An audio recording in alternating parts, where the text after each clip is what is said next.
शिक्षा, स्वास्थ्य, खाद्य र आवासका विषयमा कहाँ कहाँ कमजोरीहरू छन् ती कमजोरीहरूलाई निकालेर गाउँपालिकासँग बुझाएर जवाबदेही निकायसँग कसरी जवाब लिने भन्ने कुरामा हामी इन्सेक लागिरहेको छ। स्वास्थ्यको कुरा गर्दै गर्दा यो महामारीको सन्दर्भमा गाउँपालिकामा कति रकम स्वाहा पार्नुभयो? जनताका नेताज्यूहरूले, जनताको भाग्य भविष्यका विधाताज्यूहरूले आफ्नै भविष्यको निर्माणको बारेमा बढी सोचेको देख्छु। मलाई त नभन्दा हुन्छ कि भन्ने जस्तो लाग्यो। र सरकारको भरोसामा चाहिँ कोही भयो भने त्यो चाहिँ निकम्मै हो। त्यसलाई मैले निकम्मा भन्छु। जो हामी प्राविधिक शिक्षा प्रविधि मन्त्री बनाउन सकेका छौँ कि छैनौँ अथवा औजार मन्त्री बनाउन सकेका छौँ कि छैनौँ, हामी कम्तीमा पनि यसलाई अलिकति इकोनोमीसँग जोड्न सकियो भने यो शिक्षालाई देशका लागि निकै महत्त्वपूर्ण योगदान जोड्छ भन्ने मलाई लाग्दछ।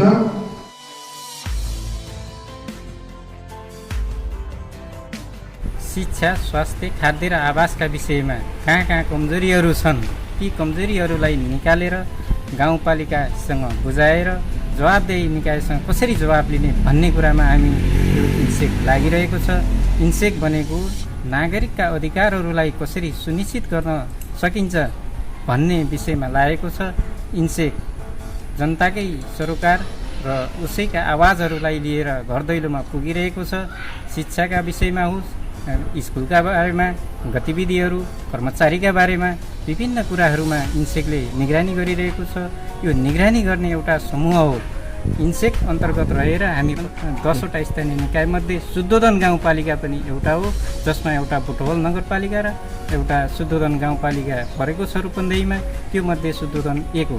हामीले तिरेको ट्याक्स, हाम्रो करबाट सञ्चालन हुने शिक्षा, जुन शिक्षासँग हाम्रो आन्तरिक दायित्व अथवा हामी नागरिकको कुरा जोडिएको छ, त्यो शिक्षाको गुणस्तर कमजोर छ भनेर यदा कदा आइरहेको विषय हो र त्यहाँको गुणस्तर कसरी सुधार्ने भनेर बृहत रूपमा छलफल भइरहेकै विषय हो।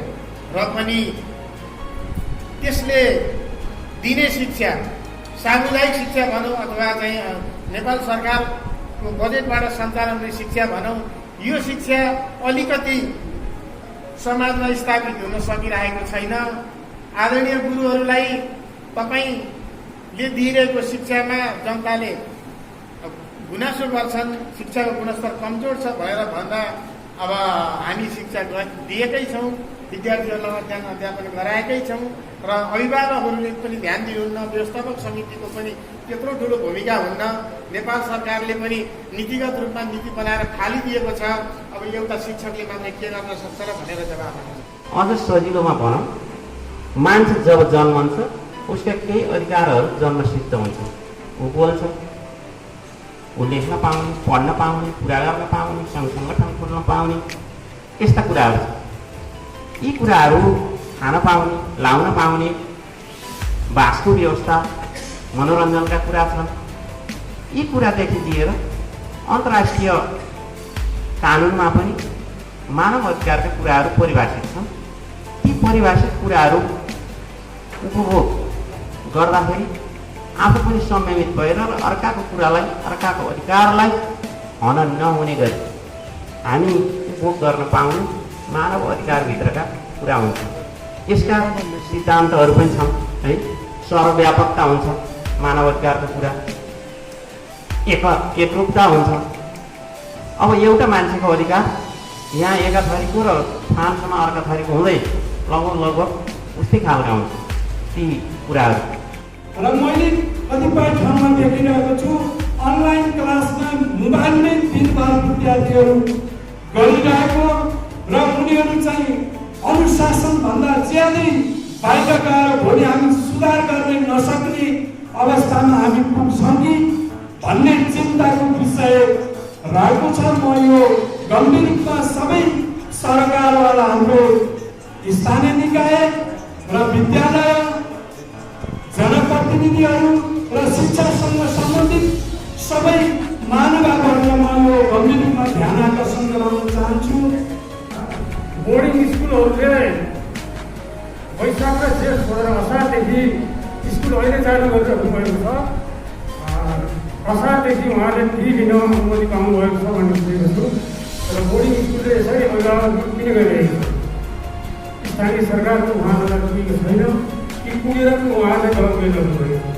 हामीले यसो लकडाउनको अवधिभित्र एउटा शैक्षिक सत्रभित्र हामीले सबै जातदेखि लिएर सबै गर्नुपर्ने भएको हुँदा हामीले अभिभावकहरूलाई पक्कै पनि आफ्नो अभिभावकहरूले हामीले समन्वय गरेर पक्कै पनि यसरी लिनेछौँ।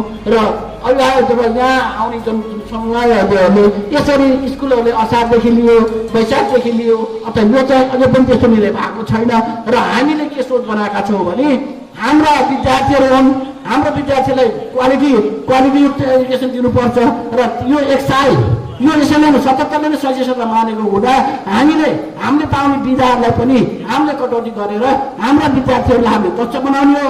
बनाए बापत हामीले हाम्रो शिक्षालाई बचाइराख्नको निमित्त पनि हामीले यसरी चाहिँ अभिभावकहरूबाट उहाँलाई खुसी पारेर लिनुपर्छ भन्ने मान्यतामा छौँ।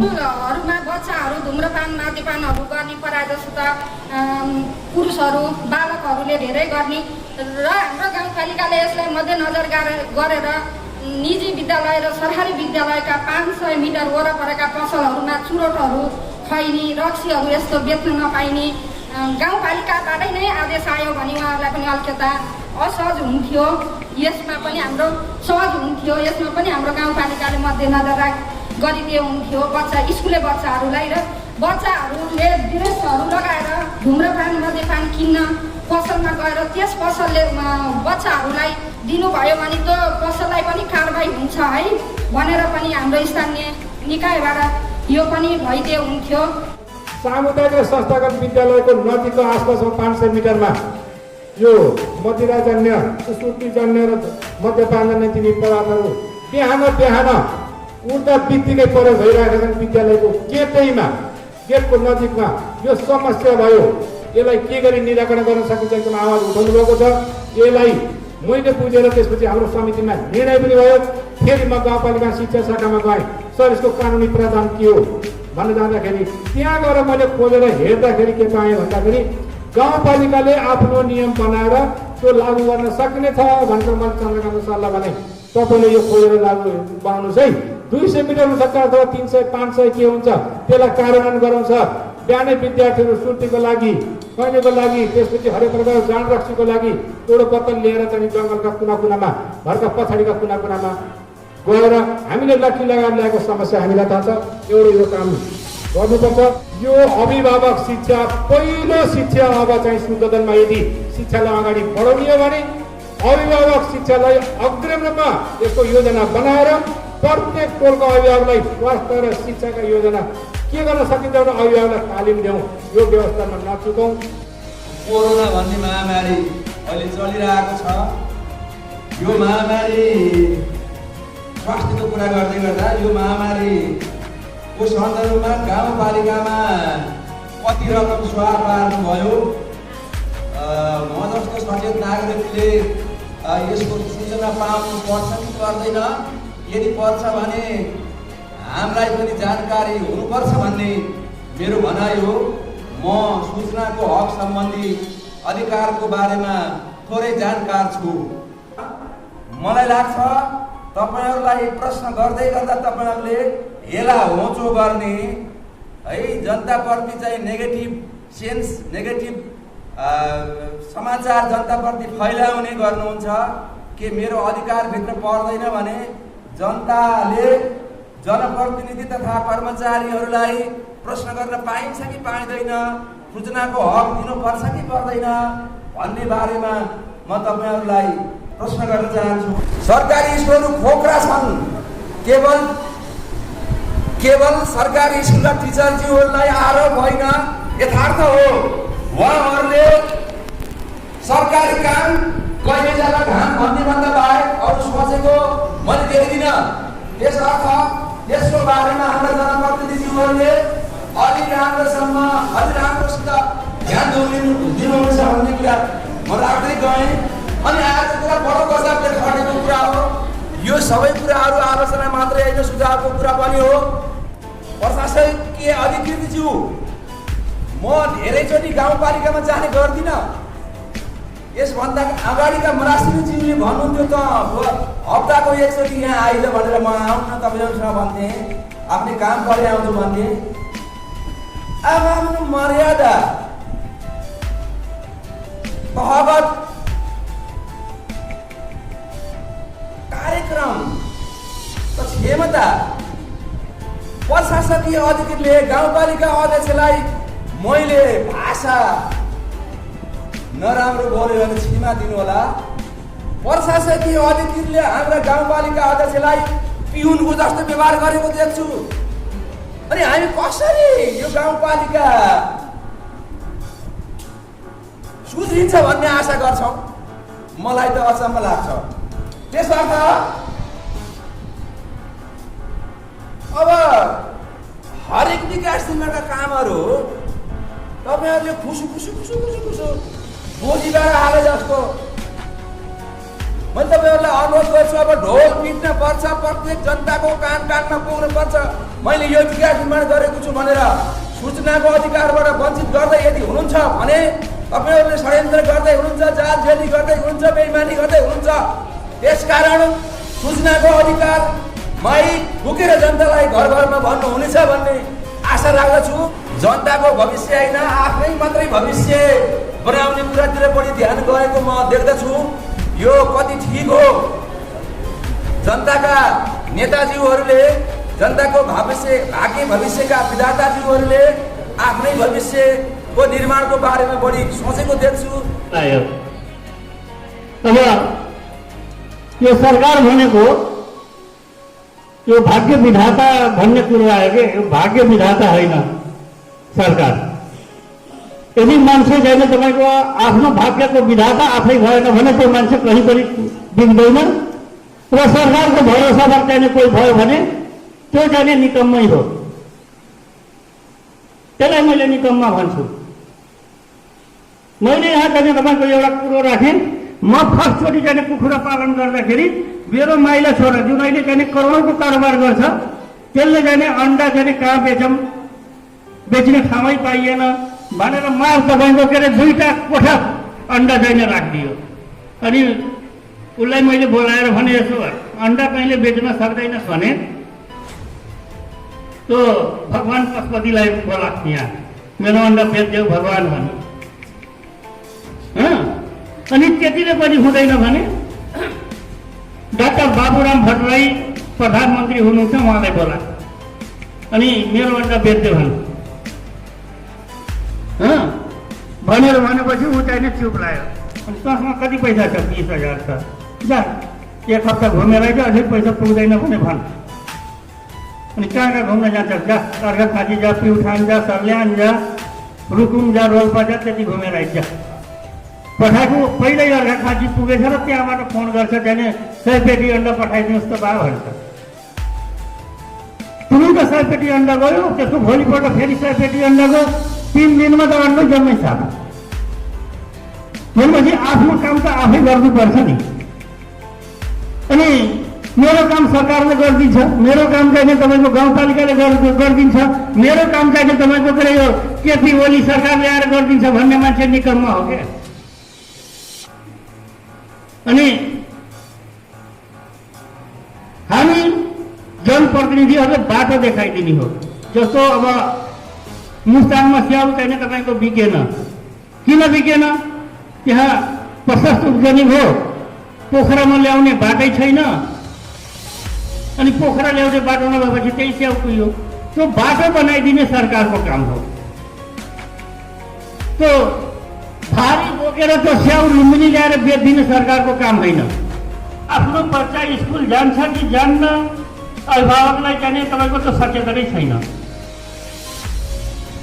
अनि हामीले पनि भन्ने गर्छौँ कि हाम्रा शिक्षकहरू अब 7 दिनमा 6 दिन हुन्छ, 6 दिनमा 5 दिन विद्यार्थी पढाउने, 1 दिन अभिभावक पढाउने। तो शुक्रबार मात्रै छुट्टी गरिदिने, शनिबार पनि छुट्टी गरिदिने। तो शुक्रबार गएर मात्रै जाने कुन वार्डमा कुन टोलमा जाने अभिभावक पढाउनु पर्छ। अभिभावकलाई नपढाइकन अब यो शिक्षाको गुणस्तर उकास्ने भएन। मैले देख्छु साझा चाहिने तपाईँको के अरे एकजनाले कसैले 500 रुपियाँ प्रत्येक दिन खर्च गरेको हुन्छ, तर आफ्नो बच्चाको लागि 100 रुपियाँ कुनै कापी किनिदिने पैसा हुँदैन। तर साझा मूल्य चाहिने तपाईँको भर्तीमा 500-600 खर्च गरेकै हुन्छ डेली वाइज। अब त्यो अभिभावकलाई हामीले पढाउनु पर्ने कि नपर्ने? अनि त्यसलाई फेरि अलिकति काम गर्न लायक भयो भने त्यो बच्चालाई चाहिँ कामै गर्न लैजाने क्या, स्कुलतिर नपठाउने। हामी कति जाने तपाईँको के अरे अप्ठ्यारामा छौँ। हामी हाम्रा जनप्रतिनिधिहरू, हाम्रा शिक्षक साथीहरू गएर हात खुट्टा जोड्छन् कि यस्ता विद्यार्थीलाई स्कुल पठाइदिनुहोस्, स्कुल पठाइदिनुहोस्। बल्ल बल्ल बल्ल बल्ल स्कुल आउँछन्, 1 महिनापछि फेरि फिर्ता हुन्छ। यस्ता हाम्रा चाहिँ शिक्षक साथीहरूको अगाडि पनि, हाम्रा जनप्रतिनिधिहरूको अगाडि पनि यस्ता समस्याहरू छन्। हामीले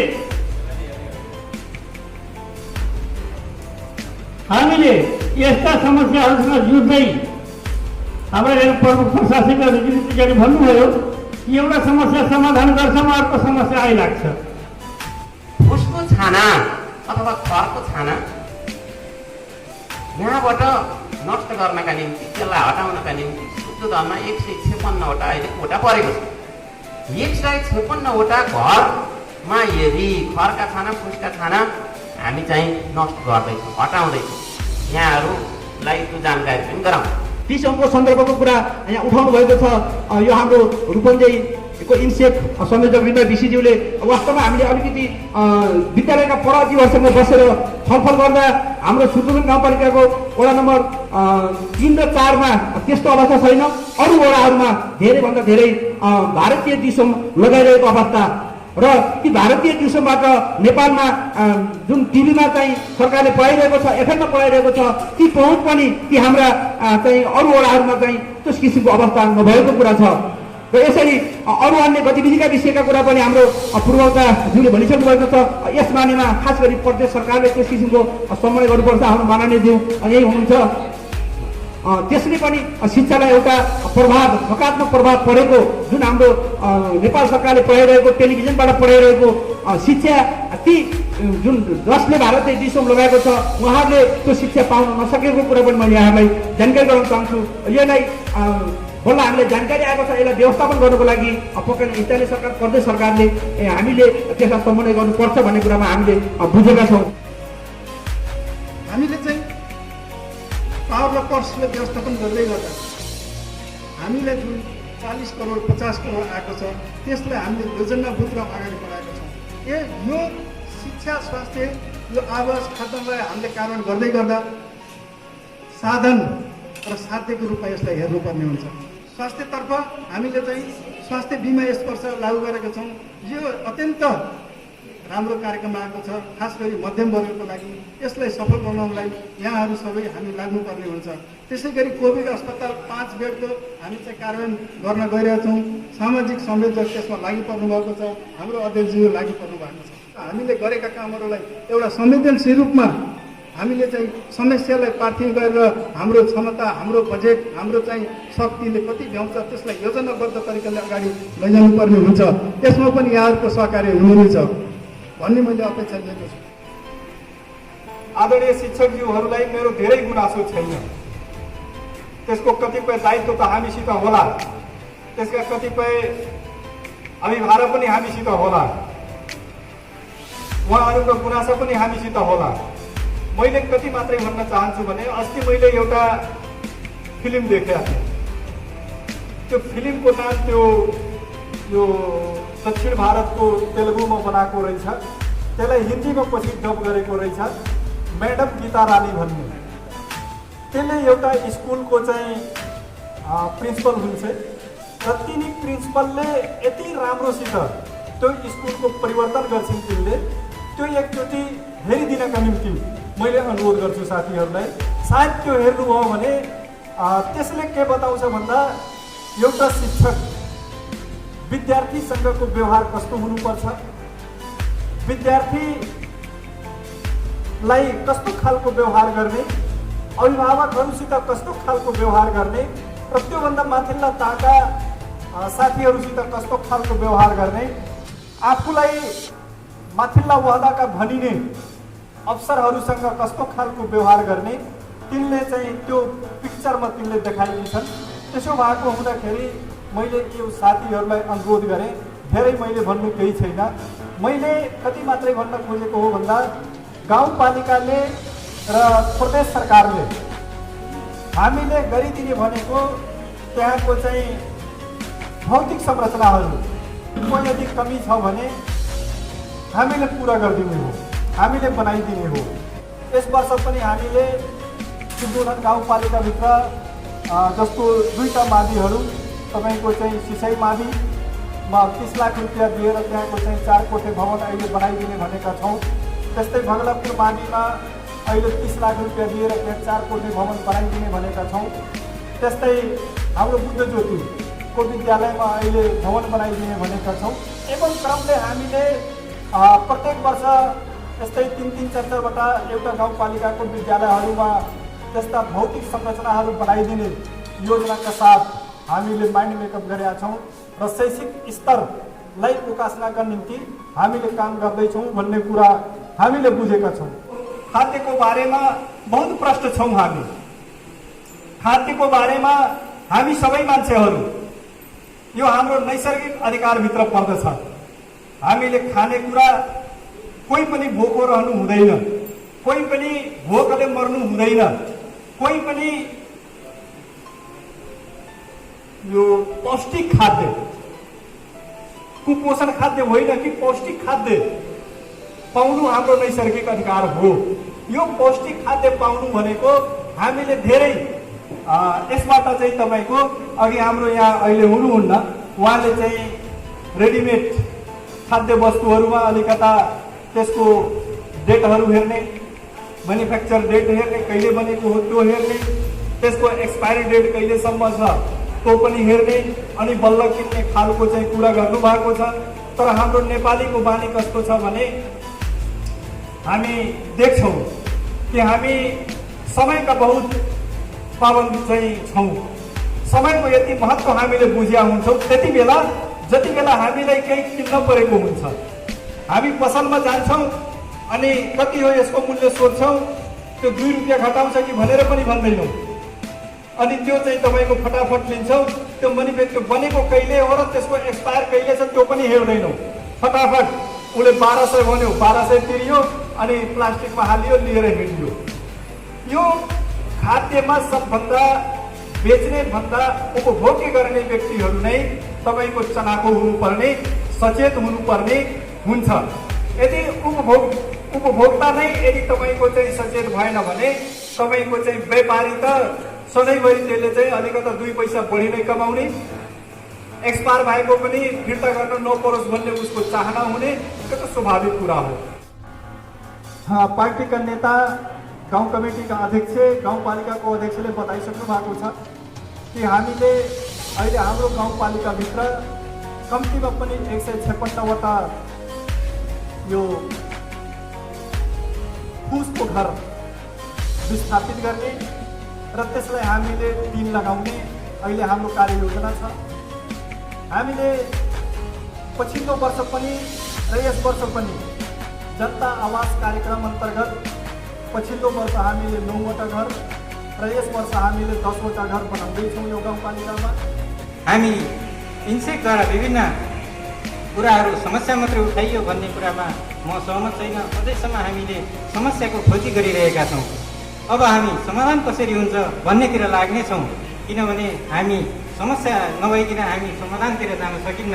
हामीले 2-3टा कार्यक्रम गरेर शिक्षा, स्वास्थ्य, आवास र खाद्यको बारेमा कार्यक्रम गरेर हामीले समस्या सुनेका छौँ। ती समस्याहरू अब चाहिँ कसरी अगाडि बढाउने हो भन्ने बारेमा हामीले गाउँपालिका अध्यक्ष, सामाजिक विकास समितिका संयोजक एवं समग्र सिद्धोधन गाउँपालिकाका राजनीतिक दलहरूसँग पनि हामी सहकार्य गर्नेछौँ। आज पनि हामीले यस मञ्चमा अरू 2 राजनीतिक दललाई पनि बोलाएका थियौँ, उहाँहरू उपस्थित हुनु भएन। खोइ अब त्यो कुरा उहाँहरूले जान्नुहोला। हामी शिक्षा र स्वास्थ्यलाई कसरी सुदृढ गरेर लैजाने गाउँपालिका भनेर एउटा बहस गरिरहेका छौँ। उहाँहरूले यसमा भाग लिएर अझै उहाँहरूको सहयोग पाउन सके अझ हामीलाई पनि अलिक गर्व हुने थियो, किनभने हामीले कार्यक्रमहरू गर्दै जाँदा टोलमा पुग्दै गर्दा उहाँहरू पनि सँगसँगै जाने, शिक्षा व्यवस्थालाई कसरी चाहिँ सुदृढ गर्ने, स्वास्थ्यलाई कसरी सुदृढ गर्ने, कर्मचारीहरूलाई कसरी चाहिँ नियन्त्रण गर्ने गाउँपालिकासँग यिनै कुराहरूलाई बोकेर हामी किनसेक अहिले हामी निगरानी गरिरहेका छौँ। र यसै कार्यक्रम मार्फत म के भन्न चाहन्छु भने 71वटा टोल विकास समितिहरूमा गएर हामीले जनचेतना अभियान गर्नेछौँ भन्ने प्रण गर्दै आज यस कार्यक्रममा उपस्थित हुनुभएकोमा सम्पूर्ण विशिष्ट प्रमुख अतिथि, विशिष्ट अतिथि एवं सम्पूर्ण चाहिने उपस्थितहरूलाई धन्यवाद दिँदै कार्यक्रम यहीँ अन्त्य भएको घोषणा गर्न